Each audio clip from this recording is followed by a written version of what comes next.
आवश्यकता है। आदरणीय सभापति महोदय,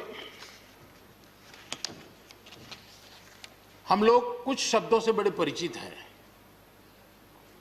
श्रमजीवी, बुद्धिजीवी, ये सारे शब्दों से परिचित हैं।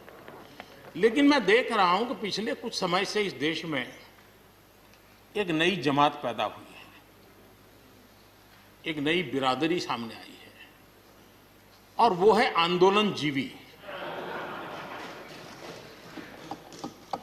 ये जमात आप देखोगे, वकीलों का आंदोलन है वो न वहां नजर आएंगे, स्टूडेंट का आंदोलन है वो वहां नजर आएंगे, मजदूर का आंदोलन है वो वहां नजर आएंगे, कभी पर्दे के पीछे कभी पर्दे के आगे। एक पूरी टोली है जी जो आंदोलनजीवी है। वो आंदोलन के बिना जी नहीं सकते हैं और आंदोलन से जीने के लिए रास्ते खोजते रहते हैं।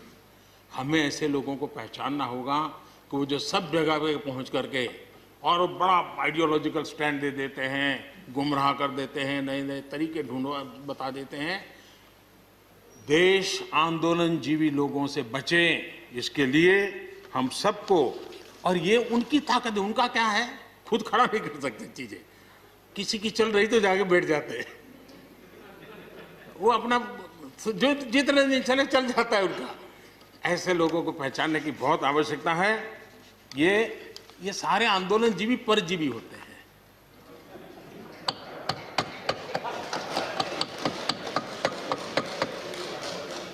और यहां पर सब लोगों को मेरी बात से आनंद इसलिए होगा कि आप जहां जहां सरकारें चलाते होंगे, आपको भी ऐसे परजीवी आंदोलनजीवियों का अनुभव होता हो। और इसलिए उसी प्रकार से एक नया मैं चीज देख रहा हूं। देश प्रगति कर रहा है, हम एफडीआई की बात कर रहे हैं, फॉरेन डायरेक्ट इन्वेस्टमेंट। लेकिन मैं देख रहा हूं इन दिनों एक नया एफडीआई मैदान में आया है।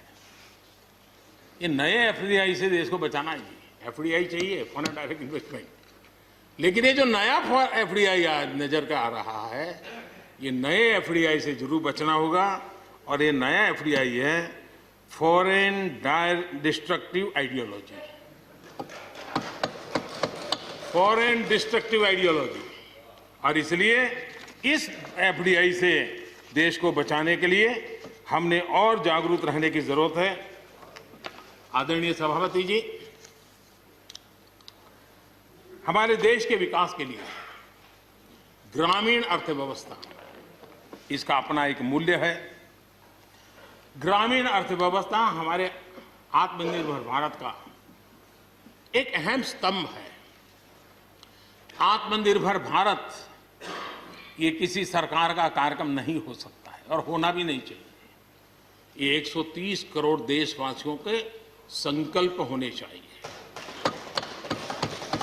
हमें गर्व होना चाहिए और इसमें कोई दुविधा नहीं होनी चाहिए। और महात्मा गांधी जैसे महापुरुषों ने हमें यही रास्ता दिखाया था। अगर हम वहां से थोड़े हट गए हैं तो वापस उस पटरी पर आने की जरूरत है और आत्मनिर्भर भारत के रास्ते पर हमको बढ़ना ही होगा। गांव और शहर की खाई को अगर हमें बांटना है तो उसके लिए भी हमें आत्मनिर्भर भारत की ओर बढ़ना ही होगा। और मुझे विश्वास है कि हम उन बातों को लेकर के जब आगे बढ़ रहे हैं तो हमारे देश के सामान्य मानवी का विश्वास बढ़े। जैसे अभी प्रश्नोत्तर काल के अंदर जल जीवन मिशन की चर्चा हो रही थी। इतने कम समय में 3 करोड़ परिवारों तक घर में पीने का पानी पहुंचाने का नल कनेक्शन